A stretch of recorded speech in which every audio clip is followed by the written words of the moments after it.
बिस्मिल्लाहिर्रहमानिर्रहीम, अस्सलाम वालेकुम एंड वेरी गुड मॉर्निंग। आप देख रेडियो पाकिस्तान और मैं हूं आपके साथ ज़रिया राजपूत और मैं हूं आपके साथ अनवर खावर। सबसे पहले आज हम बात करेंगे मौसम के हवाले से, जो कि हमें बदलता हुआ नहीं दिखाई दे रहा। सर्दी ज़्यादा से ज़्यादा होती जा रही है और जो खुश्क सर्दी की हम बार बार बात करते आ रहे हैं कि बारिशें नहीं हो रही हैं, अभी भी कोई इम्कानात दूर तक कोई नजर नहीं आ रहे हैं कि बारिश हो। और ये जो फॉग वाला सीजन है, खुश्क सर्दी वाला सीजन है, इससे किसी ना किसी तरीके से जान छूट जाए हमारी। बिल्कुल, लोग दुआएं भी कर रहे हैं। इनफैक्ट हम ये देख रहे हैं और बड़ी कोशिश की जा रही है कि अल्लाह ताला किसी न किसी तरीके से हम लोगों पर मेहरबानी कर दे, लेकिन कुदरत का निजाम है जिसे खराब हम लोगों ने मिलकर खुद किया है, क्योंकि बड़ा पोल्यूटेड हो गया हमारा एनवायरनमेंट। ऐसे में बारिश का हो जाना हमारे लिए किसी रहमत से कम नहीं है। और वैसे बारिश खुद अल्लाह ताला ने इसे रहमत करार दिया है, लेकिन इसके ना होने से बहुत सारे मसाइल जो हैं वो बढ़ते ही चले जा रहे हैं। और एक तो एक कॉम्बिनेशन समझ नहीं आ रहा है कि सुबह के टाइम में इतनी ज्यादा फॉग होती है कि आपको रास्ता नजर नहीं आता, और जो ही 1-1:30 बजे का टाइम होता है तो धूप थोड़ी सी इस तरह से होती है कि आप उसको नहीं, इतनी तो गर्मी नहीं लगती है कि गाड़ी में फील ये हो रहा था कि गर्मी लग रही है। हाँ, जिस तरफ आप ड्राइव कर रहे हैं, अगर सूरज का जो है डायरेक्शन आपकी गाड़ी की तरफ है तो बिल्कुल तब आपको फील होता है, फिर आप गाड़ी का हीटर भी बंद कर देते हैं। लेकिन ऐसे में बारिश अगर हो जाए तो यकीन जानिए बहुत सारे मसाइल हल हो जाएंगे। सभी लोग इंतजार कर रहे हैं। बहरहाल आगे बढ़ते हैं और शामिल करते हैं टॉप स्टोरीज। अफवाज पाकिस्तान का मुंह तोड़ जवाब, रूस और चीन ने तहम्मुल की अपील कर दी। मरियम नवाज वजीर आजम की मजबूत उम्मीदवार, इशारा मिल गया। लड़का बनकर लड़कियों से शादी करने वाली धोखेबाज लड़की, स्कैंडल बेनकाब। अच्छा, कुछ स्कैंडल्स ऐसे होते हैं जो बड़े इंटरेस्टिंग होते हैं, जिसको पढ़ के हम लोग खुद भी थोड़ा मुस्कुरा देते हैं, लेकिन ये स्कैंडल्स लोगों की जिंदगी कैसे बर्बाद करते हैं, ये एक मानी रखता है बड़ी एग्जैक्टली। और इसको हम आगे प्रोग्राम में चलकर डिस्कस भी करेंगे। लेकिन एक और अहम मामला है जिसने 2 ममालिक के लोगों को बड़ा ही परेशान करके रखा, और कल भी हमने डिटेल इसके ऊपर ट्रांसमिशन की, क्योंकि पाकिस्तान की तरफ से जिस तरीके से रिटेलिएट किया गया वो लायक तहसीन है। ईरान को सब पंजगोर में हमले का जो जवाब है वो कल हमारे पाकिस्तानी अफवाज ने दिया, जिसके बाद हमने देखा कि पाकिस्तान ने सिस्तान, बलूचिस्तान में, सरावान में 7 मकामात को निशाना बनाकर अपना जवाब दिया। और ISPR की जानिब से यह बताया गया कि बलूचिस्तान लिबरेशन आर्मी और बलूचिस्तान लिबरेशन फ्रंट नामी दहशतगर्द तंजीमों के ज़ेर इस्तेमाल ठिकानों पर इंटेलिजेंस ऑपरेशन किया गया है और वहां पर कामयाबी से निशाने दागे गए। बिल्कुल ऐसे ही। और ये जो ठिकाने हैं ये बदनाम जमाना दहशतगर्द इस्तेमाल कर रहे थे। इस ऑपरेशन का जो नाम है वो है मकबर सरमचार। इस ऑपरेशन में BLA और जो BLF तंजीमें हैं उनसे ताल्लुक रखने वाले दहशतगर्दों को हिट किया गया है। दहशतगर्दी के ये ठिकाने बदनाम जमाना दहशतगर्द दोस्ता अलमारूफ चेयरमैन के थे। ISPR की जानिब से बताया गया है कि ईरान में सिर्फ दहशतगर्दों को निशाना बनाया गया है। इस बात को यकीनी बनाया गया है कि जो आम शहरी हैं उनको किसी भी किस्म का कोई नुकसान ना पहुंचे। तो ये जो कार्रवाई की गई है बड़ी कैलकुलेटेड कार्रवाई की गई है। दूसरी तरफ हम देख रहे हैं कि जो तुर्किया है, चीन है और अफगानिस्तान है, उन्होंने पाकिस्तान और ईरान से तहम्मुल की अपील भी कर दी है। कल हमने देखा कि पाकिस्तान की जानिब से सुबह सवेरे दिन की रोशनी में, जैसा कि पहले भी एक बार हो चुका है सर्जिकल स्ट्राइक का, क्योंकि जो ड्रामा है ये हिंदुस्तान ने शुरू किया था, हिंदुस्तान को भी इसका बड़ा मुंह तोड़ जवाब दिया गया था और अब ईरान को भी इसका जवाब दिया गया है। लेकिन उसमें भी इन बातों को मलूज़े खाते रखा गया है कि किसी भी शहरी इलाके को टारगेट ना किया जाए, किसी भी फौजी इलाके को या फौजियों को टारगेट वहां पर ना किया जाएगा। और हम देखते हैं कि उसूल जो है वो जंग के दरमियान अपनाए जाते हैं, लेकिन पाकिस्तान की तरफ से जो हिफाजती तदाबीर हैं और अगर एक जवाबी वार भी किया गया है उस पर भी पाकिस्तान की तरफ से इस बात को मलहूज़े खाते रखा गया कि किसी भी बेगुनाह आम इंसानी जान को नुकसान नहीं पहुंचे। और कल भी जब कैलकुलेटेड एक ऑपरेशन किया गया तो उसमें भी सिर्फ दहशत गर्दों को जहन्नुम वासिल किया गया, ना कि किसी आम शहरी को निशाना बनाया गया हो पाक अफवाज की जानिब से। तो कल जो रिटेलिएशन देखी गई पाकिस्तान एयरफोर्स की तरफ से, उसके ऊपर हमने देखा कि न सिर्फ सोशल मीडिया पर बल्कि सोशल मीडिया से हटकर भी लोगों के चेहरों पर एक इत्मीनान था। वो जो एक जो कहते हैं कि जज्बा ईमानी से सरशार कौम होती है, सबके दिलों में एक सुकून था कि हाँ हम अपने दुश्मन का मुकाबला बखूबी कर सकते हैं। सिर्फ देखना ये होता है कि आपने वक्त का तयन क्या करना है, आपने कौन से इकदामात उठाने हैं, लोगों को ऑन बोर्ड लेना है, स्टेक होल्डर्स को ऑन बोर्ड लेना है, पाक अफवाज की तरफ से जो उनके सरबराह हैं उनकी तरफ से कोई भी फैसला लेना इतना आसान नहीं होता जिससे हम लोग शायद जज्बातियात की बिना पर ले चलते हैं, जो मुंह में आया वो उठाकर हम सोशल मीडिया पर डाल देते हैं। और दुरुस्त जवाब दिया गया, और ये जवाब सिर्फ ईरान को नहीं मिला, ये जवाब उस पूरी ब्रिगेड को भी मिला जो कि सोशल मीडिया पर बैठी हुई थी और ताने कस रहे थे, मुख्तलिफ किस्म की मीम्स बना रहे थे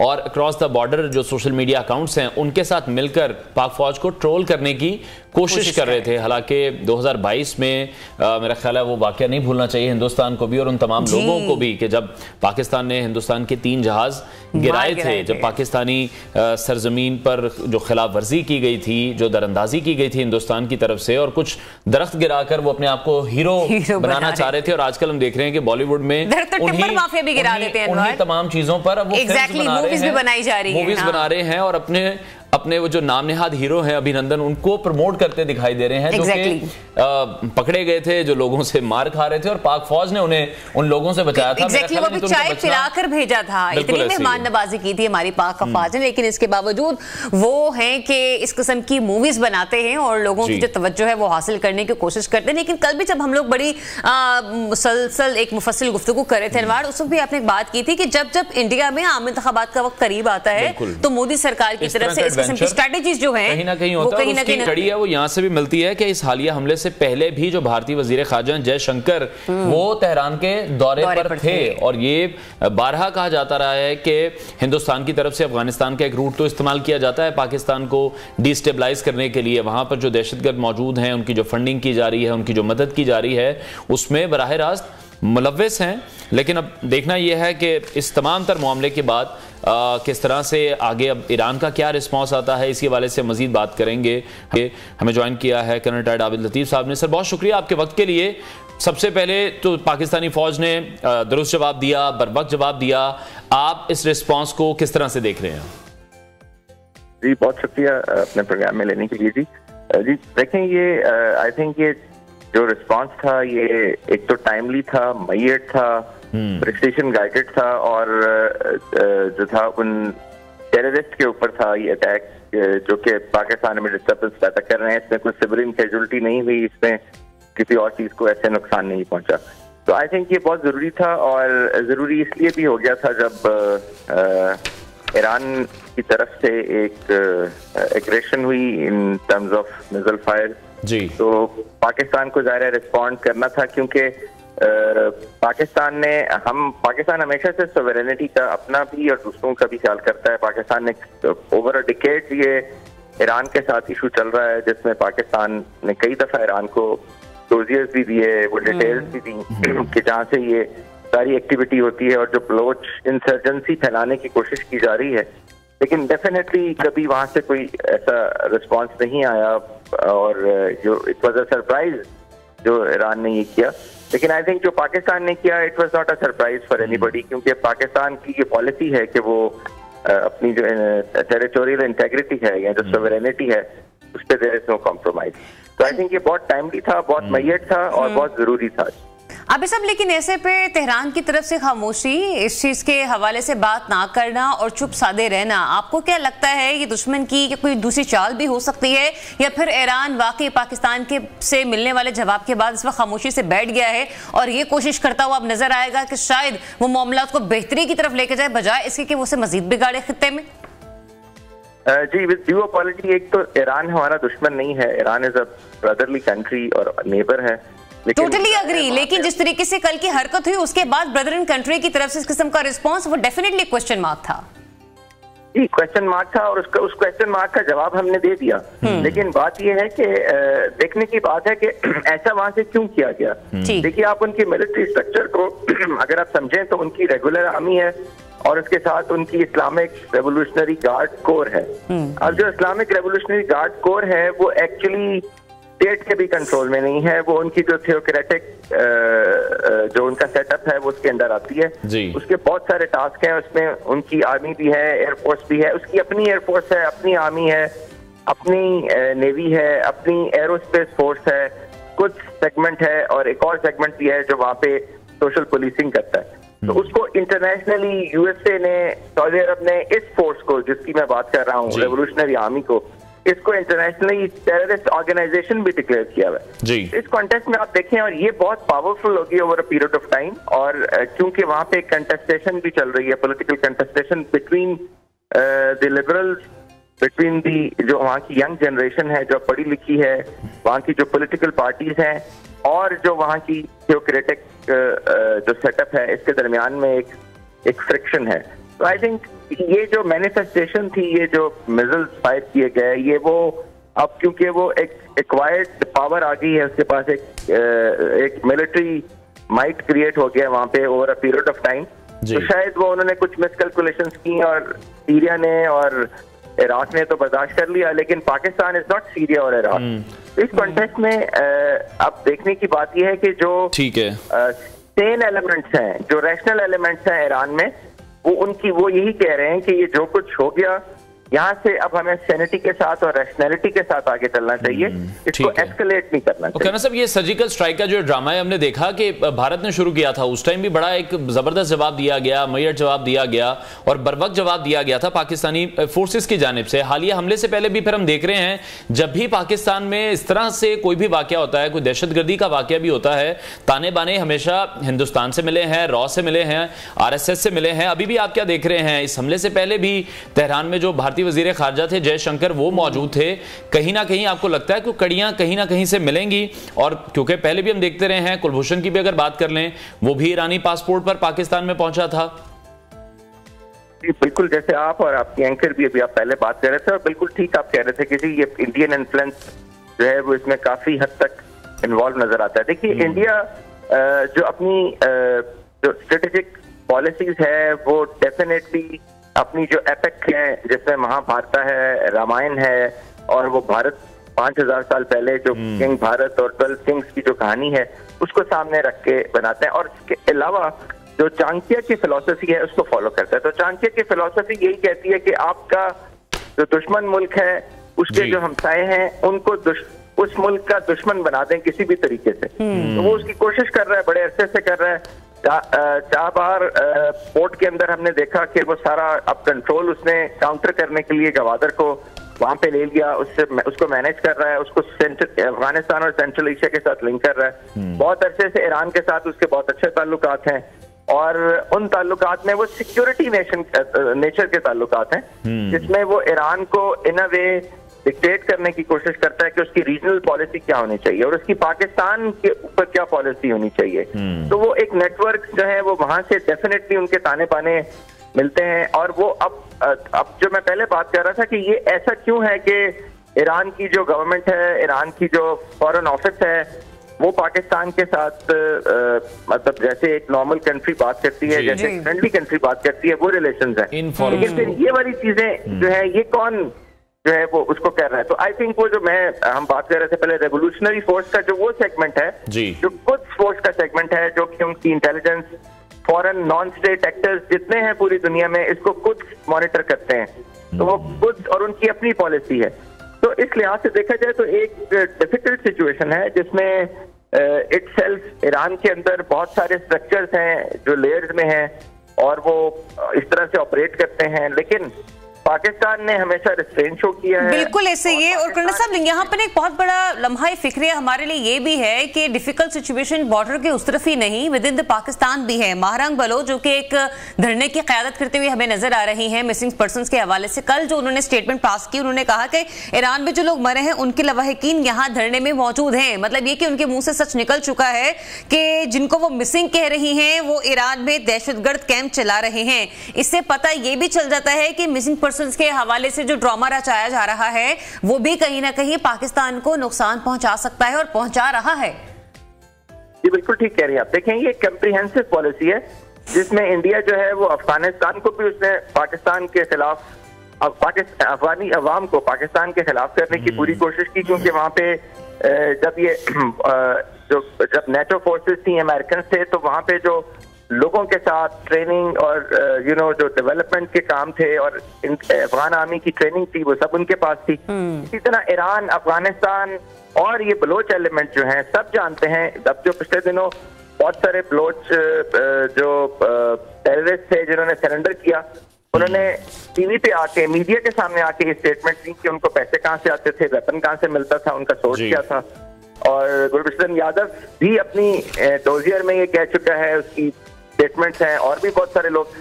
तो ये इट इज एविडेंट कि एक्चुअली कौन इसको प्ले कर रहा है और कौन पाकिस्तान को उसके नेबर्स के साथ ताल्लुकात खराब करवाना चाहता है और किस तरीके से ये किया जा रहा है। लेकिन ये एक्चुअली हमें लेकिन ये चीजें बहुत इनका जो रिस्पॉन्स है वो इसलिए भी मैयड होता है, और इसके ऊपर बात भी इसलिए मैयड करनी चाहिए कि हमने इस ट्रैप के अंदर I think as a nation आने की जरूरत नहीं है। अब मैं देख रहा था कि बहुत सारे अब टीवी पे बहुत सारे लोग प्रिडिक्ट करने वाले आ गए हैं जो कह रहे हैं अगले हफ्ते में सामान जमा कर लें, घर में खाने का, कल वॉर होने वाली है कुछ।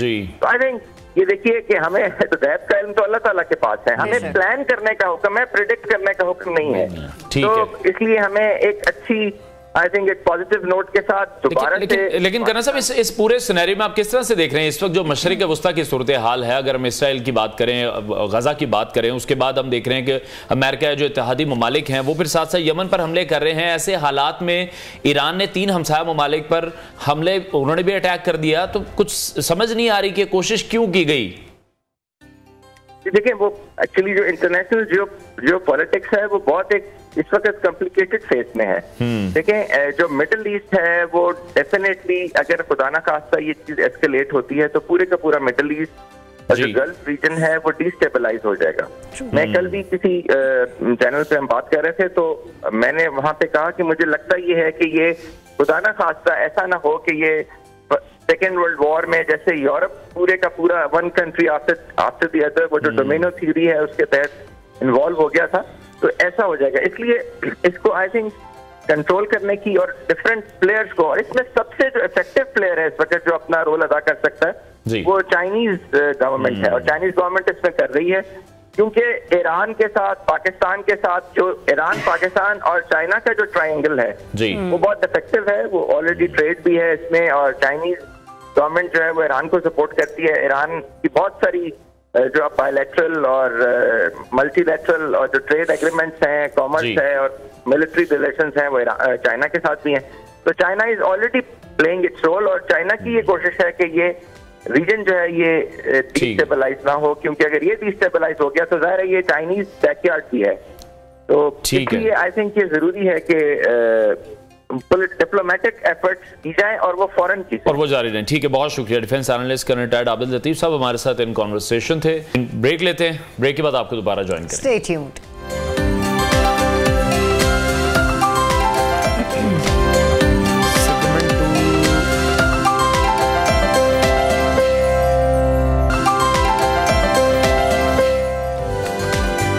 वेलकम बैक नाज़रीन। इलेक्शन कमीशन की जानिब से आम इंतखाबात 2024 उम्मीदवारों की हतमी फहरिस्त अब जारी कर दी गई है, जिसमें कौमी और सूबाई असम्बलियों की जनरल नशिस्त पर मजमूई तौर पर 17,816 उम्मीदवार मैदान में हिस्सा ले रहे हैं, जिनमें से 16,930 मर्द हैं और 882 खवातीन और 4 ख्वाजा सरा भी उम्मीदवार हैं जो कि जनरल नशिस्तों पर मुकाबला करने जा रहे हैं। बिल्कुल। और इंतखाबी सियासत की बात करें तो कल कायद मुस्लिम लीग नून हाफिजाबाद जुलसे में खिताब करते हुए हमें नजर आए, और वो कह रहे थे कि 2017 में 5 जजेस ने 25 करोड़ आवाम के नुमाइंदे को फारिग कर दिया। अगर 2000 में मुझे ना निकाला जाता तो मुल्क में खुशहाली होती, महंगाई ना होती।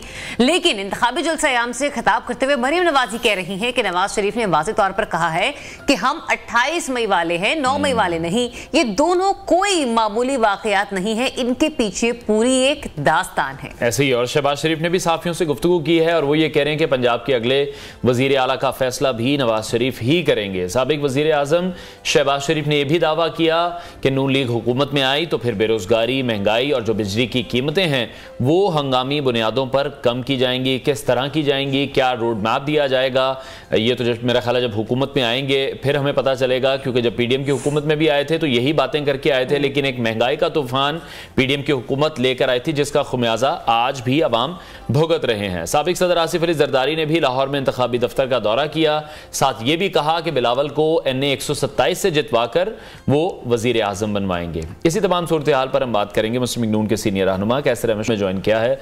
सर बहुत शुक्रिया आपके वक्त के लिए। कहा यही जा रहा था कि नवाज शरीफ कल के जलसे में बड़ी देर बाद मंजर आम पर आएंगे। एक बार जब वो वतन वापस आए हैं तब उन्होंने लोगों से बात की, जलसे से खिताब किया। कल के जलसे को बड़ा इंपॉर्टेंट कहा जा रहा था। मुस्लिम लीग नून के मंशूर पर बात होगी, आइंदा के लाए अमल पर बात होगी, लेकिन फिर वही सारी बातें हुई, वही पुराने शिकवे शिकायत हुए। कोई नई बात नहीं की। जो आवाम सुनना चाहते हैं, आवाम रोड मैप चाहते हैं, मैनिफेस्टो चाहते हैं, वो देखना ये चाहते हैं कि महंगाई किस तरह से कम होगी, मुल्क किस तरह से आगे बढ़ेगा, या हम ये जो पुराने शिकवे शिकायत हैं इन्हीं में फंसे रहेंगे। जी बिस्मिल्लाहिर्रहमानिर्रहीम। कल का जलसा जो हुआ है अफजाबाद में जी, एक बहुत अच्छा बड़ा जलसा था। और क्योंकि ये मेरे इलाके चनियोट से बिल्कुल साथ वाले नेशनल असेंबली की सीट है, मेरे बाद चनियोट के बाद, तो मुझे उस जगह का अंदाज़ा है कि वहाँ पूरी मुस्लिम लीग की सपोर्ट है और फुल फ्लेज कल लोगों ने अटेंडेंस की। बड़ा भरपूर जलसा था। मियाँ नवाज शरीफ साहब ने बिल्कुल वादे तौर पर और सही बताया कि अच्छी तरीके से 2017 में हुकूमत चल रही थी और 2017 की हुकूमत को 5 जजेस ने इसलिए हटा दिया कि आपने अपने बेटे से तनख्वाह क्यों नहीं ली। अब बहरहाल ये बात तो देखिए ना, सबको पता है कि इस तरह अब मियाँ साहब की जो अभी सारी कोर्ट्स की जो कार्रवाइयाँ हुई तो उनको ये साबित हो गया कि वो गलत तौर पे हटाया गया था। अब जो आप कहते हैं महंगाई किस तरह कम होगी, तो महंगाई तो इसी तरह कम होगी जब बाहर से पैसा पाकिस्तान में ऐसा माहौल बनेगा कि बाहर फॉरेन इन्वेस्टमेंट आएगी और यहाँ इंडस्ट्री लगेगी, हमारे अपने मुल्क की इन्वेस्टमेंट को इंकरेजमेंट मिलेगी, यहाँ पे इंडस्ट्री का फरोग होगा, यहाँ पे टैक्स बढ़ेंगे। टैक्स हमारी कौमी आमदनी का 8.25% या 9% हैं, तो ये टैक्स का दूसरे मुल्कों में 14%, 15% है। तो टैक्स बढ़ेंगे तो आम आदमी को उसका रिलीफ मिलेगा ना जी। हम चीजों की कीमतें कम करेंगे। कैसे साहब आप जो कह रहे हैं कि बाहर का पैसा जो है वो मुल्क लाना होगा ताकि यहाँ पर इंडस्ट्री लगाई जाए। हम देख रहे हैं कि हमारे ओवरसीज पाकिस्तानी तो इस वक्त रिलाई नहीं कर पा रहे पाकिस्तान मुस्लिम लीग नून की आने वाली गवर्नमेंट पे, वो ऐसा नहीं समझते। तो फिर इन्वेस्टमेंट कहाँ से आएगी कि फिर दूसरे ममालिक से राबते किए जाएंगे बजाय इसके कि अपने लोगों पर इन्हिसार किया जाए। और कल हमने एक अलग सी सूरत हाल ये देखी कि कल के जलसे में कोई 10-1 मिनट मियां साहब ने गुफ्तगू की है, उसके बाद माइक जो था वो मरियम बीबी को दे दिया गया। तो कैसे ये तासुर लिया जाए कि उन्होंने जो लीडरशिप है या पार्टी की बागदौड़ जो है वो उनके हाथों में दे दी है? इसमें तो कोई शक नहीं है जी कि वो हमारी चीफ ऑर्गेनाइजर हैं मरियम नवाज साहिबा, और मियाँ साहब बिल्कुल उनको चाह रहे हैं कि उनके मरियम नवाज साहिबा उनके तौर मुतबादल लीडरशिप में आए। और वो देखिए वो क्राउड पुलर हैं और जिस जगह भी वो गई हैं बहुत लोगों ने उनके पास उनकी बात सुनने के लिए आते हैं। तो मियाँ साहब ने 10 मिनट बात की, फिर मरियम नवाज साहिबा ने बात की, और ये बात तो वही हो रही है कि हम किस तरह अपने एग्रीकल्चर को, अपने इंडस्ट्री को, अपने आईटी की इंडस्ट्री को बढ़ाएंगे ताकि एक्सपोर्ट बढ़े। और एक्सपोर्ट लेड ग्रोथ हुई है पूरी दुनिया में और डायरेक्ट फॉरेन इन्वेस्टमेंट हुई है। ये 2 चीज़ें हैं जो दुनिया पूरी ने जिस तरीके से तरक्की की है। आज कोई तरक्की करना फार्मूला सबको पता है, अब उस पर अमल किस तरह हो, हम अपना लॉ एंड ऑर्डर सूरत हाल बेहतर बने, लोगों का। आपने कहा कि बाहर के लोग, देखिए जब एक भरपूर हुकूमत बनेगी, जब लोगों के मैंडेट से बनेगी, हम हुकूमत में आएंगे तो बाहर के लोग ये देखेंगे कि पाकिस्तानी क्या चाहते हैं। लेकिन हमारे सवाल का कॉन्टेक्स्ट था वो सिर्फ ये था कि अभी जो कैंपेन में हम देख रहे हैं वो शहबाज शरीफ नहीं नजर आ रहे हैं, हमजा शहबाज नहीं नजर आ रहे हैं, तो कुछ रिफ्ट चल रही है पार्टी के अंदर। इस तरह की जो बातें हैं, तासुर फिर यही लिया जा रहा है कि नवाज शरीफ फिर अपने बाद जो चाय मुगोइयां हैं वही हैं, नवाज शरीफ अपने बाद मरीम नवाज को ही देख रहे हैं, वजीर आजम भी। जी शहबाज शरीफ साहब ने ये सारा अभी इस वक्त जितनी भी जो टिकट्स हो रहे हैं और जो मीटिंग्स हो रही हैं उन टिकट होल्डर से वो मियाँ शहबाज शरीफ कर रहे हैं। मियाँ शहबाज शरीफ तो बड़ा अहम रोल प्ले कर रहे हैं और पार्टी में उनकी एक कलीदी हैसियत है। और देखिए ये चीज़ के जलसों में कौन खिताब कर रहा है, मैनेजमेंट और ऑर्गेनाइजेशन को कौन देख रहे हैं, मुख्तलिफ चीज़ें हैं और मुख्तलिफ अपना अपना शोबा है और अपने अपने काम कर रहे हैं। मियाँ शहबाज शरीफ बिल्कुल क्लियर कह रहे हैं कि मियाँ नवाज शरीफ साहब अगले वज़ीर आज़म में, कोई रिफ्ट नहीं है। हैं, बड़ा क्लियरली ये बात तयशुदा है। और नेक्स्ट जनरेशन ने तो अब आना है ना, कब तक ये जो पुरानी अगले 5 सालों के अगर आप देखें तो यही होगा कि नई जनरेशन, लेकिन उस नई जनरेशन में हमजा शहबाज भी हैं। जी जी बिल्कुल, हमजा शहबाज भी रहे और मरियम नवाज साहिबा भी हैं। आप देखेंगे कि तमाम मीटिंग्स में जो हमारी पार्टी की टिकट्स की मीटिंग हुई उसमें हमजा शहबाज भी थे और सब अपना अपना काम कर रहे हैं। जिसको कोई जो जिम्मेदारी दी जा रही है वो अपनी जिम्मेदारी निभा रहे हैं। ठीक है, लेकिन दूसरी तरफ अच्छा एक चीज ये समझ नहीं आ रही है कि पाकिस्तान पीपल्स पार्टी और पाकिस्तान मुस्लिम लीग नून दोनों हम देख रहे हैं कि जलसों पर जलसे करती हुई नजर आ रही हैं। नून लीग तो पीपल्स पार्टी को उस तरह से निशाना नहीं बना रही, टारगेट नहीं बना रही, लेकिन बिलावल भुट्टो की कोई भी स्पीच पाकिस्तान मुस्लिम लीग नून को या मियां साहब को टारगेट किए बगैर नहीं होती। इससे ये भी समझा जाए कि शायद वो पाकिस्तान तरीके इंसाफ के वोटर को मुतासिर करना चाह रहे हैं, वो वाला वोट बैंक भी वो इंगेज करना चाह रहे हैं। देखिए ये बात अभी हम मिल के थे, हमारी कोalition गवर्नमेंट थी और आखिरी इजलासों में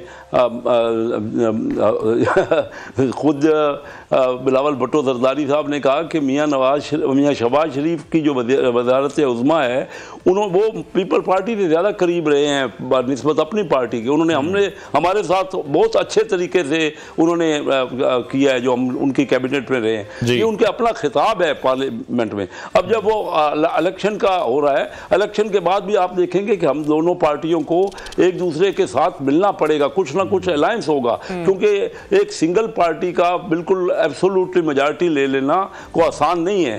तो हम तो बिल्कुल समझते हैं कि पीपल पार्टी हमारे साथ रहेगी और क्योंकि पीपल पार्टी को इस वक्त पंजाब में बिल्कुल नहीं मिल रहा है, उनकी पोजीशन बेहतर नहीं है, उनको पॉपुलैरिटी नहीं हो रही, तो वो हमें नून लीग को उस वक्त मुखालफत कर रहे हैं। लेकिन शेख साहब आप ये कह रहे हैं कि इंतखाबात के बाद दोबारा से पाकिस्तान मुस्लिम लीग नून, पाकिस्तान पीपल्स पार्टी मिलकर बैठेंगे, हो सकता है इकट्ठी हुकूमत भी बनाएं। पाकिस्तान मुस्लिम लीग नून के रहनुमाई हैं खेलदा साहब, उनसे भी हमारी बात हुई थी हमारी प्रोग्राम में, वो ये कहकर गए थे कि हम तो सिंध में भी हुकूमत बनाएंगे, बड़ा टफ टाइम देंगे पाकिस्तान पीपल्स पार्टी को। जी सिंध में मैं भी यहाँ मौजूद हूँ कराची में।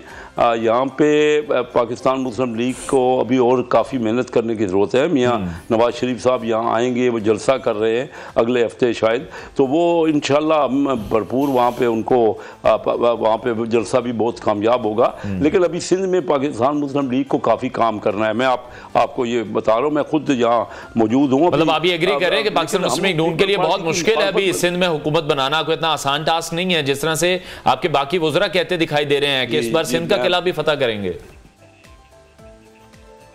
जी सिंध में हम बेहतर पोजीशन हासिल करेंगे, लेकिन मुझे ज़ाती तौर पे मैं यहाँ मौजूद हूँ और मुझे अंदाज़ा है कि काफ़ी पार्टियाँ यहाँ पॉपुलर हैं, आपस में मुकाबला होगा। पीपल पार्टी का PTI भी यहाँ है, यहाँ पे जमात इस्लामी भी है, पाकिस्तान मुस्लिम लीग भी है और MQM भी है, तो तमाम पार्टियां है आपस में कंटेस्ट कर रही हैं। तो मैं ये समझता हूँ कि इस वक्त कहना ज़रा टू अर्ली है कि पाकिस्तान मुस्लिम लीग की पोजीशन सिंध में क्या रहेगी।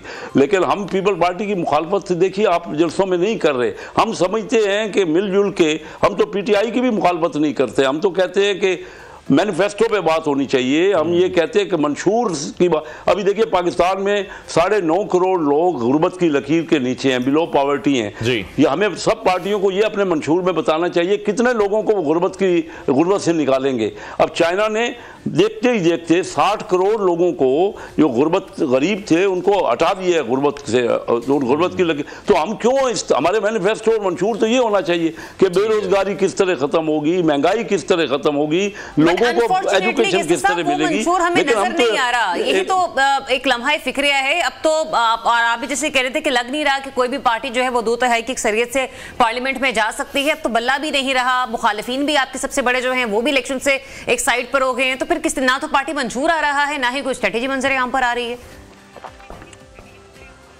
जी, मंशूर के लिए हम बड़ी तैयारी कर रहे हैं और बहुत जल्द पाकिस्तान मुस्लिम लीग अपना मंशूर देगा और देखिए मंशूर का फायदा तब है अगर वो अमल भी उस पर हो।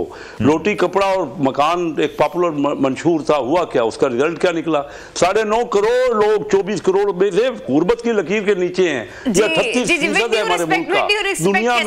दुनिया में 8% भी कह रही थी 200 यूनिट बिजली जो है वो मुफ्ती जाएगी। सिर्फ मुझे एक छोटे से सवाल का जवाब बताइए। बिलावल भी कह रहे 300 यूनिट होंगे, उधर से अलीम खान साहब भी कह रहे 300 यूनिट होंगे, मरीम साहब भी कह रहे 200 यूनिट होंगी, टोटल 800 यूनिट होंगे। टोटल 800 यूनिट हो गए। और दूसरा ये कि सबका फोकस बिजली पर क्यों है? मुल्क में और दूसरा कोई मसला नहीं है? नहीं, इस वक्त बिजली बहुत बड़ा मसला है। हम अपने हलकों में जाते हैं, जब भी मैं जाता हूं, मैं खुली कचहरी करता हूं, तो सबसे बड़ा मसला बिजली के बिल हैं। लोगों को उनकी सकत से ज़्यादा देखिए तालीम के उनके अपना फीसें और बिजली सबसे बड़े 2 बजट हैं। तो लोगों को तो ये देखिए ना, इस वक्त ये बिजली के बिल भरना बहुत दोभर हो रहा है। तो ये बहुत बड़ा मसला है। और अगर हम रेवेन्यू बढ़ाएंगे, अगर अमीर लोगों से टैक्स लेंगे, इस वक्त हमारे जो अमीर और गरीब का जो फ़र्क है बहुत बढ़ गया है। जो है पार्लियामेंट में हमें नजर आएंगे आने वाले दिनों में। बहुत शुक्रिया रहनुमा मुस्लिम लीग नून कैसर अहमद शेख साहब हमारे साथ इन कॉन्वर्सेशन। ब्रेक लेते हैं, ब्रेक के बाद आपको दोबारा ज्वाइन करें। Stay tuned new Pakistan.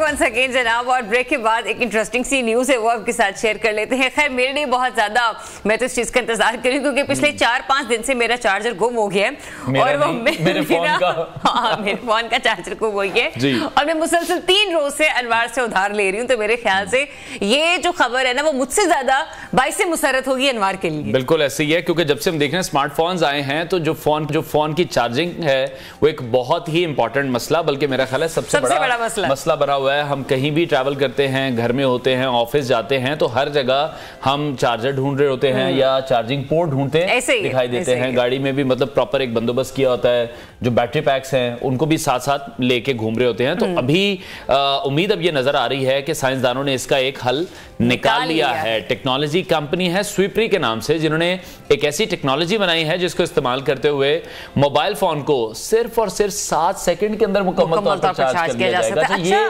बहुत हैरानकुन, मेरे लिए भी बहुत हैरानकुन बात है। वो इसलिए क्योंकि अभी भी जब हम लोग अपने कोई ओरिजिनल चार्जर से अपना मोबाइल फोन चार्ज करते हैं तो हम लोगों को अक्सर लोग यही बता रहे होते हैं जो फोन स्टे करने वाले होते हैं कि नहीं, आपने जरा ये देखना है कि बैटरी बहुत जल्दी चार्ज ना हो जाए क्योंकि उससे बैटरी बहुत जल्दी खराब भी हो जाती है। तो ये कैसी टेक्नोलॉजी है स्वीपरी नामी कि इस डिवाइस में कम वजन और मुतादिद जो बैटरी है, मैक्सिमम बैटरी जो है वो एक टाइम पर चार्ज हो सकती हैं, जो फोन के बैक साइड पर मैग्नेटिक होल्डर की मदद से फोन में अटैच कर दी जाती है। अब इसकी जो निचली साइड है वहां पर मौजूद एक जो पोर्ट है वो इससे जुड़ जाती है, कनेक्ट कर दी जाती है और फिर हर बैटरी पैक का जो वजन है वो अंदाजन AA साइज बैटरी के बराबर होता है। ये तमाम स्मार्टफोन्स के साथ मुताबिकत रखते हैं और इसको इस्तेमाल करने के लिए जो कंज्यूमर है वो अपने फोन स्वीपरी डिवाइस में रखते हैं। मतलब ये कि आपने इस डिवाइस के अंदर अपना फोन रखना है जिसके बाद आपका फोन चार्ज हो जाएगा। जो खुद ब खुद जो इस्तेमाल शुदा बैटरी होगी फिर वो उसको भी हटा देगी और जो कंप्लीट चार्ज बैटरी है उससे फिर उसको चेंज कर दिया जाएगा। और ये भी कहा जा रहा है कि जो डिवाइस बनाई जा रही है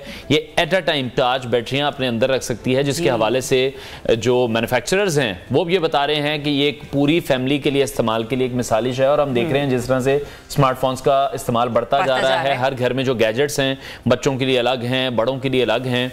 और जो इसकी सेल का आगाज है वो अब ये बताया जा रहा है कि इस साल के दूसरे छमाही से मुतवक्किल, यानी कि जल्दी हमें ये अच्छा मुझे ये लग रहा है अनवार, जैसे पहले लोग अपने दोस्तों को फोन करके कहते हैं तुम दुबई से आ रहे हो मेरे लिए फोन लेते आना, तो मुझे लगता है लोग दुबई कॉल करके कहा करेंगे मेरे लिए बैटरी लेते आना ताकि मैं जो हूँ उस बैटरी को चार्ज कर सकूं। और पाकिस्तानियों के लिए तो बहुत ही इंपॉर्टेंट है क्योंकि लोड शेडिंग यहाँ पर हद से ज्यादा है और अगर ऐसे में हम लोग ये डिवाइस रख लें तो पूरे घर का भला बहुत आसानी हो जाएगी। बिल्कुल ऐसी है। ब्रेक ले लेते हैं, हेडलाइंस के बाद आपको दोबारा ज्वाइन करते हैं। Stay tuned new Pakistan.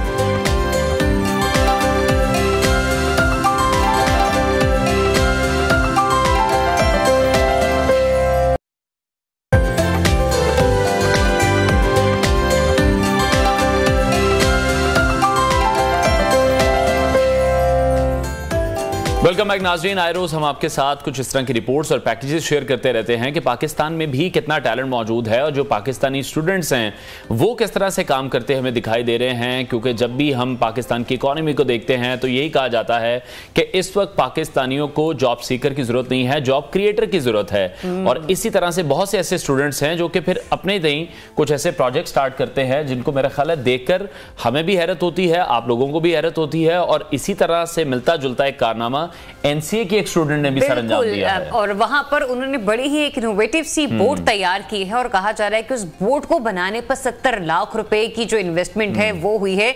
Fatima Iqbal नाम है उस बच्चे का, उस तलबा का, कि जिसने ये बोट तैयार की है। सारी ये जो लग्जरी बोट है ये दिखती कैसे है, हमने सोचा स्टूडियो में तो हमें नजर आएगी, क्यों ना एनसीए चलें। तो गए हम नहीं, हमारी टीम मेंबर फलक चौहान वहां पर गई हैं और उन्होंने इस प्रोडक्ट को जो है वो इस प्रोजेक्ट को पूरा जो है उससे रिपोर्ट रेडी की है। आइए वो देखते हैं। अस्सलामुअलैकुम। और मैं मौजूद हूँ एक बोट में। आप यकीनन हैरान हो रहे होंगे कि मैं इस टाइम बोट में क्या कर रही हूँ, क्योंकि पाकिस्तान इस टाइम क्लाइमेट चेंज का बहुत ज़्यादा शिकार है। स्पेशली लाहौर में आप देख रहे होंगे खुश्क सर्दी पड़ रही है, बारिशों की कोई नवीद नहीं सुनाई जा रही। हम बार बार अपने शो में यही जिक्र करते हैं कि क्लाइमेट चेंज की वजह से लाहौर और स्पेशली पंजाब, अगर हम पूरे पंजाब की बात करें तो यहाँ पर बारिशें नहीं हो रही, जिसकी वजह से काफ़ी ज़्यादा किल्लत, पानी की किल्लत का सामना है। लेकिन मैं मौजूद हूँ एक बोट में और इसकी एक ख़ास बात ये है कि ये एनसीए की एक स्टूडेंट ने बनाया है और मज़ीद स्पेसिफिकेशन आपको एनसीए की वो स्टूडेंट ही बताएंगी, फातिमा जिनका नाम है। फातिमा, आइडिया कैसे आया लाहौर जैसे शहर में जहाँ पे बारिशें नहीं हो रही हैं, खुश्क साली आप कह सकते हैं, एक किस्म की सर्दी खुश्क पड़ रही है, तो लाहौर जैसे शहर में बोट आपने बना ली है, यहाँ पे तो समुंदर भी नहीं है। बोट बनाने का आइडिया मुझे इस तरह से आया था कि अगर हम ओवरऑल दुनिया में देखें तो वहाँ पे बहुत इस पे काम हो चुका है, काफ़ी प्यारी किस्म की बोट्स उनकी पानी में खड़ी होती हैं। लेकिन पाकिस्तान की सीनिक ब्यूटी में भी कोई कमी नहीं है, लेकिन यहाँ के चलने वाले दरियाओं में, नदियों में उस तरह की बोट्स नहीं होती, लकड़ी की बोट्स होती हैं, चप्पू से चल रही हैं या फिर बंदा हाथ से इंजन हिला रहा है उसका।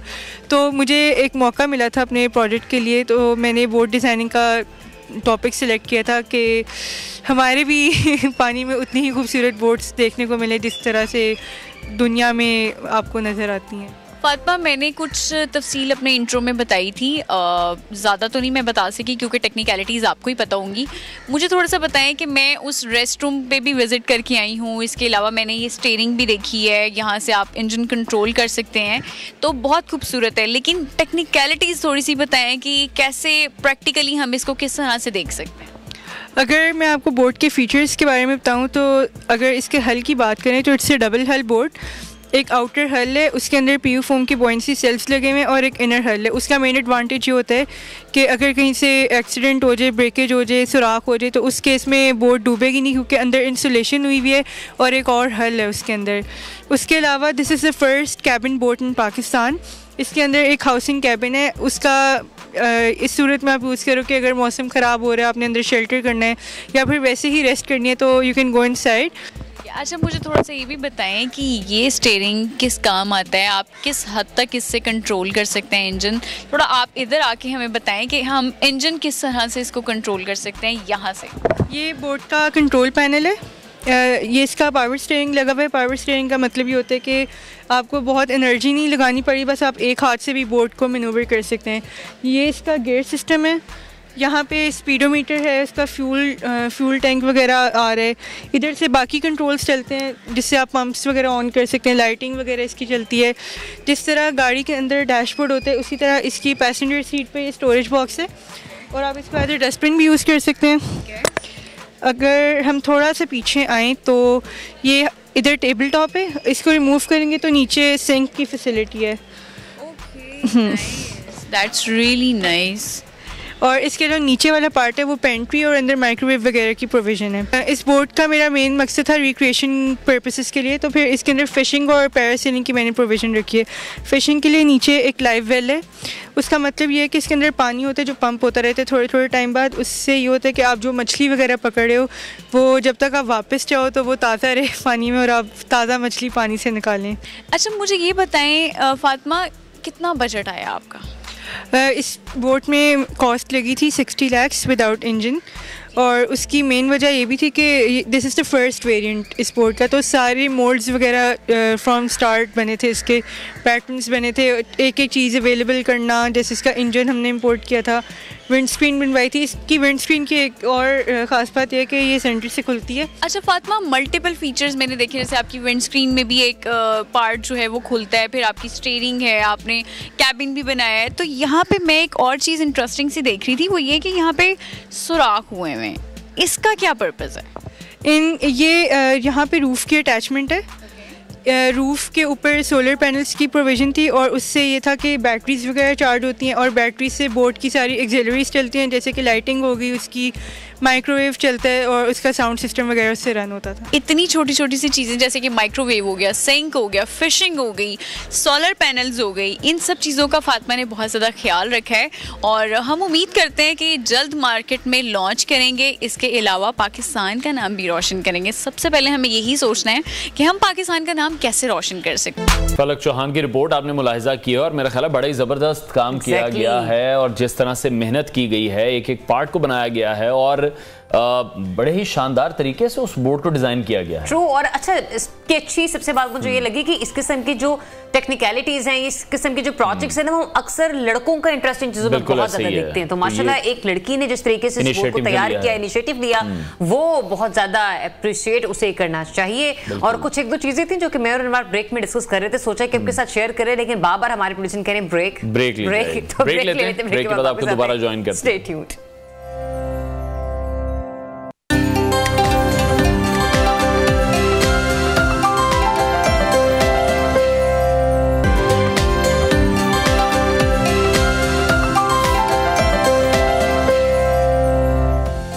वेलकम बैक नाजरीन। प्रोग्राम के इस हिस्से में हम बात करेंगे आपकी हेल्थ के हवाले से, क्योंकि सर्दियों में हम देखते हैं कि कई तरह की जो वायरल बीमारियां हैं उसका हमें सामना करना पड़ता है और करना पड़ भी रहा है। जिस तरह का मौसम चल रहा है, पहले स्मोक का एक वेदर था, फिर अब फोग भी स्टार्ट हो गई है, खुश्क सर्दी है, बारिश नहीं हो रही है। मौसम जिस तरह से बदल रहा है, नज़ला, खांसी, फ्लू और बुखार समेत जो कई बीमारियां हैं वो हम देख रहे हैं कि लोगों को उसका सामना करना पड़ रहा है। और ऐसी सूरत हाल में जो हमारी कुव्वत मुदाफ़ियत है उसको बढ़ाना हमारे लिए बहुत जरूरी हो चुका है, क्योंकि हमारा इम्यून सिस्टम बड़ा ही स्लो इस वक्त जो है ना वो काम करता हुआ नजर आ रहा है। अगरचे सेहतबख्श जो ग़िज़ाएं हैं इन्हें खाने से बीमारी से दूर रहने की 100% जमानत तो हमें नहीं मिलती, लेकिन बहुत सी चीजें ऐसी भी हैं कि जो इनके इस्तेमाल से हमारा जो इम्यून सिस्टम है वो बड़ा बेहतर हो जाता है, जिसमें स्पेशली फलों और सब्जियों के अलावा कई चीजों से भी इंसानी सेहत को मजबूत बनाया जा सकता है। और ऐसे में एंटी ऑक्सीडाइड्स जो विटामिन सी हैं, इनसे भरपूर ऑक्सीडेंट्स जो हैं और विटामिन सी जो हैं, इससे भरपूर ग़िज़ाएं इंसानी जिस्म में खून और ऑक्सीजन के बहाव को बड़ा मुनज़्ज़म करने में जो हमारा फ्लो है बिल्कुल ऐसे उसको बेहतर रखते हैं। तो जानने की कोशिश यही करेंगे कि जब सर्दी बढ़ जाती है या बढ़ रही है जिस तरह से आजकल भी हम देख रहे हैं, तो इम्यूनिटी को बेहतर करने के लिए फिर कौन सी ऐसी डाइट है जो कि हमें इस्तेमाल करनी चाहिए। इसलिए हमने स्टूडियोज में भी दावत दी हमारे ग़िज़ाइयत ज़ुहा सुहेल साहिबा को। ज़ुहा, बहुत शुक्रिया आपके वक्त के लिए। जिस तरह के सख्त तरीन सर्दी के दिन चल रहे हैं और बहुत ज़्यादा लोगों को सामना करना पड़ रहा है, फ्लू है, इम्यूनिटी बहुत ज़्यादा डिस्टर्ब हो गई है, कौन सी ऐसी ग़िज़ाएं हैं जो कि इस्तेमाल करें तो कहीं ना कहीं कुछ ना कुछ बचत तो हो ही जाएगी। बिल्कुल। सर्दी के मौसम में मैं बेसिक 5 चीज़ें ऐसी बताऊंगी कि जिससे आपका जो इम्यून सिस्टम है, जो क़ुव्वत मुदाफ़िअत है, बहुत बेहतरीन हो जाएगा। ठीक है। सबसे पहले कोशिश करें कि अपनी डाइट में आप लोग जो विटामिन सी रिच चीज़ें उनका इस्तेमाल लाजमी करें, जिसमें आपके ऑरेंजेस हैं, नींबू है, इन चीज़ों का इस्तेमाल। नंबर 2 पे जड़ों वाली सब्जियों का इस्तेमाल, जिसमें आपकी शकरकंदी है, आलू है, गाजर है, शलजम है, इनका इस्तेमाल, मूली है, इसका इस्तेमाल सर्दियों में लाजमी बनाएं।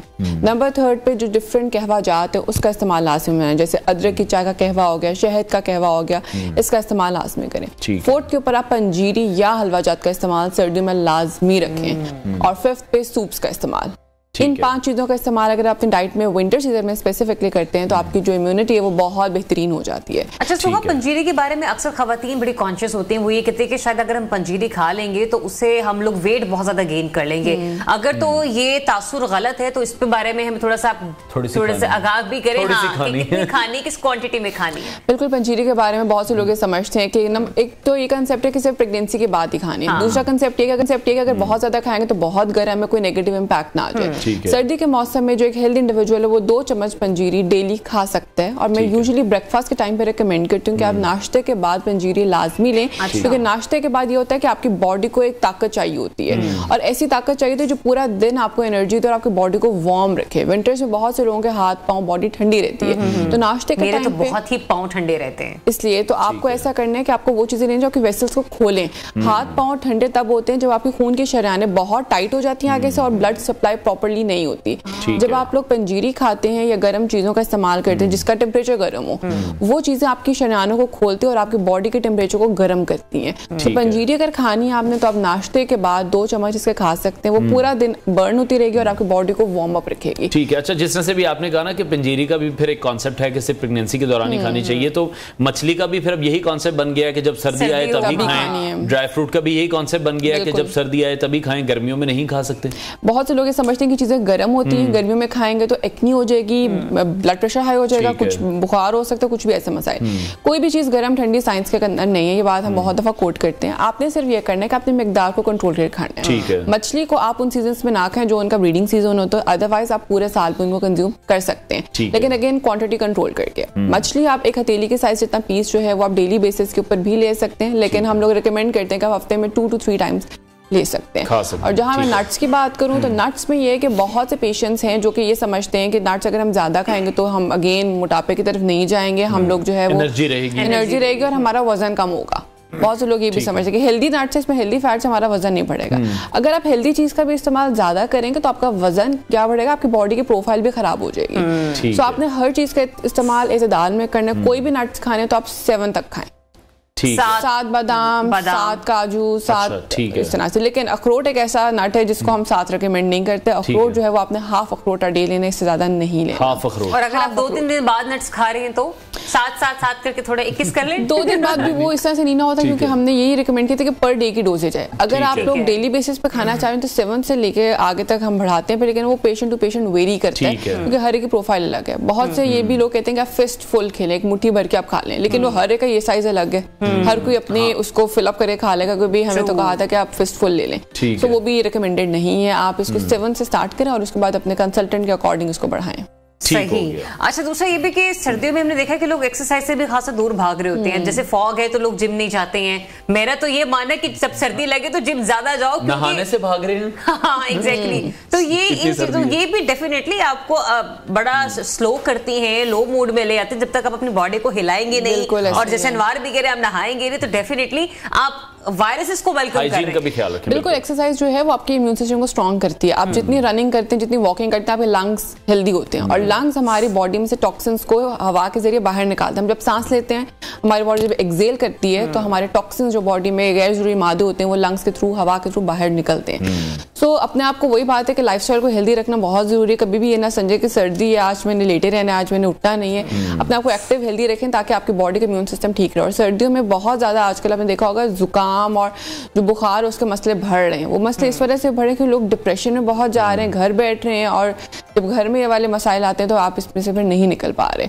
इससे निकलने का हल यही है कि अपने लाइफस्टाइल को एक्टिव रखें और एक्सरसाइज को, हेल्दी डाइट को इनकॉर्पोरेट करें। और इसके साथ साथ जो हम लाहौरी खाबे फिर देखते हैं, जो पाए हैं, निहारी हैं, मगज़ है, इस तरह की सारी चीजें हैं, ये भी फिर खाई जा रही हैं। और कोलेस्ट्रॉल जो बढ़ता जा रहा है उसको किस तरह से कंट्रोल किया जाए? ये चीजें तो बहुत ज्यादा खाई जा रही हैं, हम वही समझते हैं कि चीजें गर्म है तो हमें खानी चाहिए। आप खा सकते हैं, लेकिन अगेन इतदाल में खाएं। और कोलेस्ट्रॉल इन चीजों के इस्तेमाल से बहुत ज्यादा बढ़ता ही बढ़ता है, क्योंकि इनमें बैड फैट है। जो पाए है, निहारियां हैं, इनमें बैड कोलेस्ट्रॉल है जो आपकी बॉडी में जाके भी गंदे कोलेस्ट्रॉल को ही बनाता है। अब उसको बाहर निकालने का तरीका ये है कि आप लोगों ने कच्ची सब्जियां खानी है। जितनी आप हरी सब्जियां खाएंगे, फॉर एग्जांपल सलाद के पत्ते खाते हैं, खीरा खाते हैं, ये चीजें आपकी बॉडी में बैड कोलेस्ट्रॉल को बाइंड करती हैं और बॉडी से बाहर निकालती हैं। सो इनका इस्तेमाल सर्दियों में लाजमी करें, क्योंकि हम लोग ये चीजें बहुत सर्दियों में कंज्यूम कर रहे होते हैं हेवी डोजेस में। जैसे हलवा चाहते हैं उसमें भी देसी घी ऐड हो रहा है, सैचुरेटेड फैट्स ऐड हो रहे हैं, जिसमें आपका बनास्पति घी है वो भी डल रहा है। तो लोगों ने वो खाना तो है, तो उसका असर को कंपेंसेट करने के लिए अगर आप लोग सैलेड का इस्तेमाल करते हैं तो वो उसके असर को काफी हद तक कम कर सकते हैं। उसमें से बैड कोलेस्ट्रॉल बाइंड हो सकती है। ठीक है। और कोई खास कोई ऐसी ड्रिंक्स हो जिनके थ्रू भी आप कोलेस्ट्रॉल को कम कर सकते हैं? जैसे मैंने बताया कि जो कहवा जाते हैं वो हमारे पास बहुत बेनिफिशियल रहते हैं सर्दी के मौसम में। एक तो उनका टेम्परेचर गर्म होता है, अगेन खून की शरीयानें खोलते हैं, बॉडी का टेम्परेचर गर्म रहता है। सबसे पहले मैं रिकमेंड करती हूँ जिंजर टी। अदरक के अंदर ये प्रॉपर्टी है कि अदरक आपके बॉडी के टेम्परेचर को नेचुरली वार्म करने में रोल प्ले करती है। साथ ही साथ इसमें एंटीवायरल एंटीबैक्टीरियल प्रॉपर्टीज भी हैं जो कि आपके बॉडी में अगर कोई वायरस या बैक्टीरिया आ गए उसको फाइट अप करने में रोल प्ले करते हैं। सेकंड पे हनी बहुत इंपॉर्टेंट है। अगर आप लोग फॉर एग्जांपल बहुत से लोग ग्रीन टी के अंदर हनी ऐड कर लेते हैं, वो भी ठीक है। अगर आप नॉर्मल हनी पीते हैं वो भी ठीक है, लेकिन मैं ये फोकस करवाती हूँ कि आप कोई हर्ब ऐड में हनी ऐड करें। फॉर एग्जाम्पल आप दालचीनी का कहवा बना लें, फॉर एग्जाम्पल आप काली मिर्च का कहवा बना लें, फॉर एग्जाम्पल आप जिंजर का कहवा बना लें, उसमें आप as a sweetener honey add कर लें तो वो आपको डबल प्रॉपर्टी मिल जाती है, आपको एक कंबाइंड अच्छा इफेक्ट मिल जाता है। ठीक है, तो इस तरह की चीज का इस्तेमाल ठीक है। बहुत शुक्रिया माहिरा ग़ज़ाइया ज़ोहा सुहेल हमारे साथ इन कॉन्वर्सेशन थी। नाज़रीन ब्रेक लेते हैं, ब्रेक के बाद आपको दोबारा ज्वाइन करेंगे। Stay tuned, new Pakistan.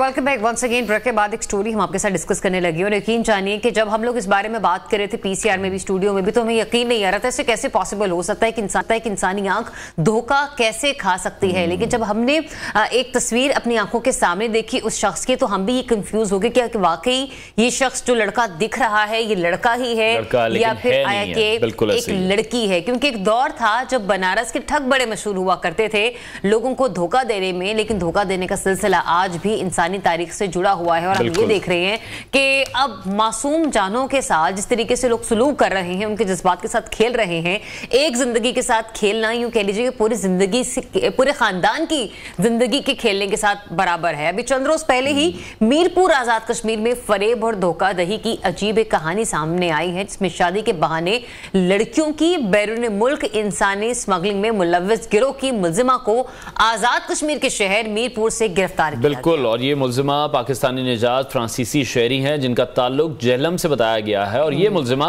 लड़की बदलकर पाकिस्तान आती रही है, शादी करके जो दुल्हने हैं उन्हें बैरून मुल्क ले जाकर फरोख्त कर देती थी। और ये कुछ तस्वीर भी हमने आपके साथ शेयर की हैं जो कि आप नियो की स्क्रीन पर देख रहे हैं, जो कि दुल्हा बने हुए हैं, लेकिन हकीकत में ये एक लड़की है, औरत है और ये गिरफ्तार भी हो चुकी है। इसी पर हम बात करेंगे।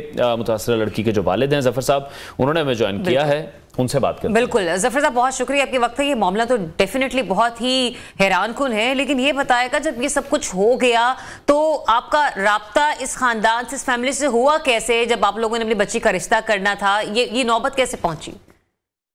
किसी बंदे की वसादत से हुआ है, उसका नाम तो मैं नहीं लेना चाहता अभी, वो इन्वेस्टिगेशन होगी तो वो आ जाएगा, क्यों वो उसके राब्ते में है। तो इसके बाद इसकी जो है अपने आप को नानो शो करता था कि वो मेरी नानो है, वो उसकी नानो हमारे घर आई, रिश्ते की बात तय हो गई। तो इसके बाद वो हमारे घर आए, हम उनके घर गए, देखा सारा कुछ। तो इसके बाद जनाब शादी की डेट तय हो गई। तो 12/4/2021 को जो है वो बच्ची की रुस्ती फैमिली के होते हुए पूरी गैदरिंग के साथ अलविदा किया गया। तो 4-5 दिन के बाद आ गई बच्ची। इसके बाद फिर मैं बीमार हो गया कोरोना की वजह से। लेकिन जफर साहब, हमने भी कुछ तस्वीर देखी हैं, आप तो इन पर्सन मिले हैं, शक्ल से या बात करने के अंदाज से आप लोगों को कोई शक नहीं हुआ? अगर शक होता तो आज इस मुसीबत में क्यों पड़ा हुआ था। बिल्कुल कोई शक नहीं मुझे पड़ा, ना ही इस तरह की बात थी। अगर होती तो मैं वहाँ पे ही कोई मसला क्लियर कर लेता ना। इतनी टेंशन लेने की, इतनी परेशानी लेने की, तो ऐसे में इकबाल साहब, बेटी आपकी ब्याह कर पाकिस्तान से चली गई, इस शख्स के बारे में, ये लड़की है या लड़का है जो भी है, इसके बारे में आपको किस तरह से मालूमात हासिल हुई? और फिर अब आपकी बेटी क्या महफूज है, उससे राब्ते में हैं आप लोग? बच्ची जो है ना बच्ची ने जब फ्रांस पहुंची है ना जी, बच्ची को वहां पे इसकी हरकतों से ना शक हुआ। तो इसके बाद उसको वो फरोख्त करने के चक्कर में पड़ा हुआ। तो बच्ची को पता चल गया कि ये एक नरगस नाम की लड़की है, तो वो ये मुझे सेल करना चाहती है, ये मुझे इस मकसद के लेके आई है। तो वहाँ इसने तकरीबन जो है वो डन हो चुका था सौदा इसका। बच्ची को जब पता चला, बच्ची ने उसको कहा कि आप मुझे सेल करना चाहते हो, उन्होंने बाहर निकल के शोर शराबा शुरू कर दिया। वहाँ पे जो है वो ये यहाँ पे तो कहते हैं लंडा बाजार, तो राशा कहते हैं वो फ्रेंच में, वो लगा हुआ था। वहाँ पे गैदरिंग थी नज़दीक ही, उधर वहाँ पे बच्ची को किसी फैमिली ने महफूज कर लिया। इसके बाद जो है वो वहाँ पे रिपोर्ट करवाई गई, तो बच्ची जो है अभी गवर्नमेंट की कस्टडी में है। तो मतलब है बच्ची सेफ है अभी गवर्नमेंट की कस्टडी में, जो है वो मसला नहीं है। तो बाकी पाकिस्तान बुलाने ठीक है। तो जफर साहब अभी फिर आप आते हैं, बेटी वापस आ जाए, वहां पर सियासी पनाह मिल जाए, इस हवाले से हुकूमत से कोई आपकी बात हुई, हुकूमत आपकी को मदद कर रही है?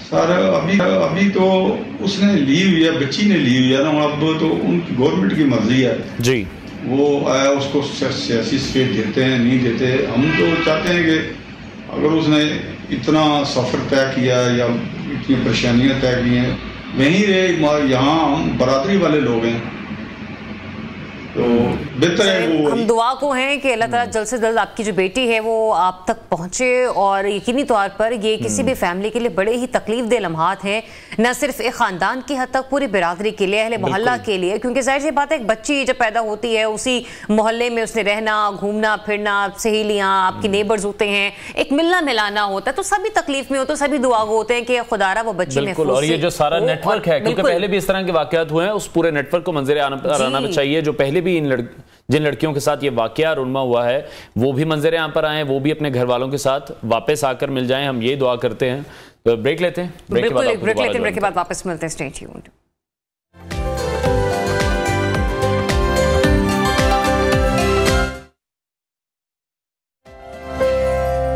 क्रिकेट की बात हो रही थी और हम देख रहे थे कि न्यूजीलैंड ने टॉस जीत लिया है और फील्डिंग का फैसला किया है, पाकिस्तान को मौका दिया है पहले बैटिंग का। और अब देखना यह है कि पाकिस्तानी टीम पहले बैटिंग करते हुए कितना बड़ा टारगेट सेट कर सकती है न्यूजीलैंड के लिए। स्पोर्ट्स एनालिस्ट अनस सईद ने हमें ज्वाइन किया, उनसे इस हवाले से मजीद बात करेंगे। अनस, न्यूजीलैंड ने टॉस जीता है आज कुछ रिजल्ट्स डिफरेंट एक्सपेक्ट कर रहे हैं आप?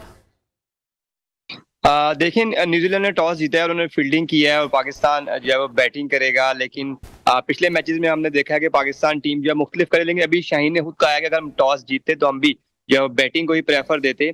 लेकिन अब देखते हैं कि पाकिस्तान टीम कितना बड़ा टोटल जो है वो बोर्ड पे लगा पाती है, 200 प्लस कर पाते हैं या नहीं। तो इसका तो मैच शुरू होगा तभी पता चलेगा। साथ ही साथ जो उन्होंने एक चेंज की है, आजम खान को 3 मैचेस जो दिए गए मुकम्मल, लेकिन वो जो है वो नाकाम नजर आए हैं और अब एक साहबजादा फरहान को जो है वो टीम में शामिल किया गया है। और अब मजे की बात यह है कि इस टीम में अब 5 ओपनर हो गए हैं, बाबर आजम, रिजवान, फखर जमान और साहबजादा फरहान भी जो है वो ओपनर है। तो इस तरह 5 ओपनर हैं जो कि हमने टीम में देखनी है, तो इसलिए पाकिस्तान टीम यहाँ पे लैग कर रही है। क्वेश्चन इज स्टिल देयर कि हमारी जो ओपनिंग जोड़ी है वो कोई भी परफॉर्म नहीं कर पाती है, सब बैक टू बैक आउट होते रहते हैं, 50s करना भी हमारे ओपनर्स के लिए बड़ा मुश्किल हो जाता है। देखिए, हम अगर पिछले 1-2 साल की बात करें तो बाबर आजम और मोहम्मद रिजवान ने बड़ी जबरदस्त किस्म की जो है उनकी ओपनिंग जोड़ी रही है और इसी में हमने इंडिया को भी शिकस्त दी दुबई में। तो इसको जो है वो एक तोड़ा गया है, यानी कि साइम अयूब को जो है मौका दिया गया है। इसकी लॉजिक क्या है? क्योंकि सिर्फ यही है कि ओपनर ज्यादा हो गए हैं और जो मिडल ऑर्डर है। लेकिन अनस, जब परफॉर्म कर रहे थे तो फिर आखिरकार जरूरत क्या पड़ी है इस एक्सपेरिमेंट की? ये तो वो बेहतर बताते हैं। बाबर आजम जो है वन डाउन भी खेलते नहीं है, लेकिन जो ओपनिंग जोड़ी थी ये बड़ी जबरदस्त थी और पाकिस्तान टीम को जीत मिल रही थी और इनको चाहिए था कि इसको कंटिन्यू रखते, लेकिन इन्होंने एक्सपेरिमेंट करने, जिस तरह शाहीन हर प्रेस कॉन्फ्रेंस में कह रहे हैं और इन्होंने अभी भी कहा है कि हम वर्ल्ड कप से पहले कुछ टीम तैयार करना चाहते हैं। तो क्योंकि पाकिस्तान ने तकरीबन 17 मैचेस खेलने हैं, 16 मैचेस खेलने हैं अब, तो उसमें जो है काफी ज्यादा एक्सपेरिमेंट नजर आ रहे हैं और किए जाएंगे भी। लेकिन अब एक्सपेक्ट करते हैं कि पाकिस्तान टीम अब कुछ मुख्तलिफ करेगी, लेकिन सीरीज तो पाकिस्तान हार चुका है।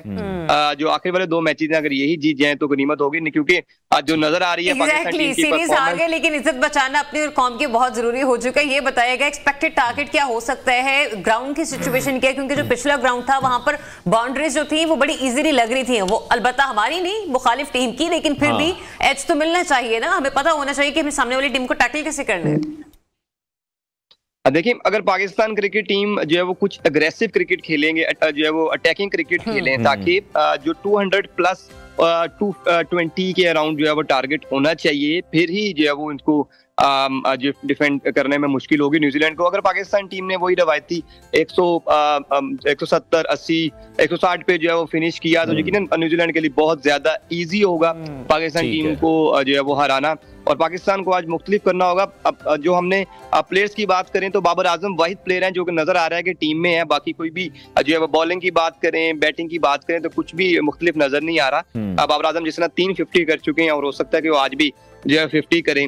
तो जो नए एक्सपेरिमेंट किए गए थे, आजम खान को लाया गया था, वो बुरी तरह जो है नाकाम हुए हैं। और आजम खान इससे पहले भी उनको इंटरनेशनल क्रिकेट में मौका मिला, लेकिन उनका जो हाईएस्ट स्कोर है वो 10 है, लेकिन वो परफॉर्म नहीं कर पा रहे हैं। बिल्कुल ऐसे उनकी परफॉर्मेंस के इश्यूज हम देख रहे हैं कि उनके जो रिकॉर्ड्स हैं, वो स्टैट्स हैं, वो बेहतर नहीं हो रहे हैं। अच्छा, कोचेस के हवाले से मैं बात करना चाहूंगा। जो हमारे मुल्की कोचेस हैं उनकी एंट्री हुई है, तो जो गैर मुल्की कोचेस हैं अब उनका हम एग्जिट देख रहे हैं। इस डिसीजन को, पाकिस्तान क्रिकेट बोर्ड के इस यू टर्न को किस तरह से देख रहे हैं? हमेशा से प्रेफरेंस यही रही थी कि गैर मुल्की कोचेस होने चाहिए। अब देखिए, अभी जो पाकिस्तान टीम के साथ जो है वो हेड कोच कोई भी नहीं है और डायरेक्टर जो कि हफीज है वही कर रहे हैं, अपने फराइज अंजाम दे रहे हैं। और हमने देखा है कि मोहम्मद हफीज, क्योंकि मैंने खुद यहाँ पे कैनबरा में पाकिस्तान टीम की जो है वो ट्रेनिंग कवर की थी, तो उसमें मोहम्मद हफीज जो है वो विकेट कीपर को भी जो है वो टिप्स दे रहे हैं, बॉलर्स को भी दे रहे हैं, बैट्समैन को भी दे रहे हैं, फील्डर के साथ भी लगे हुए हैं। तो वो ऑल इन ऑल बने हुए हैं, जिस वजह से काफी ज्यादा टीम में मसाइल भी हो रहे हैं। और जो गैर मुल्की कोचेस वाला स्टांस रहा है, क्योंकि वो मिकी आर्थर की हायरिंग जो है वो पिछली मैनेजमेंट ने की थी और अब उनको हटाना मुश्किल था, इसलिए उनका कॉन्ट्रैक्ट था। और अगर पाकिस्तान टीम उनको खुद हटाता तो उनको जो है वो काफी ज्यादा प्लेंटी देना पड़ती, लेकिन उन्होंने दूसरा। ठीक है, बहुत शुक्रिया। स्पोर्ट्स एनालिस्ट अनस सैयद हमारे साथ इन कॉन्वर्सेशन थे। नाजरीन, प्रोग्राम खत्म हुआ है, इंशाल्लाह अगले हफ्ते आप से फिर मुलाकात करेंगे। अपना बहुत सारा ख्याल रखिए, इजाज़त दीजिए, अल्लाह हाफिज।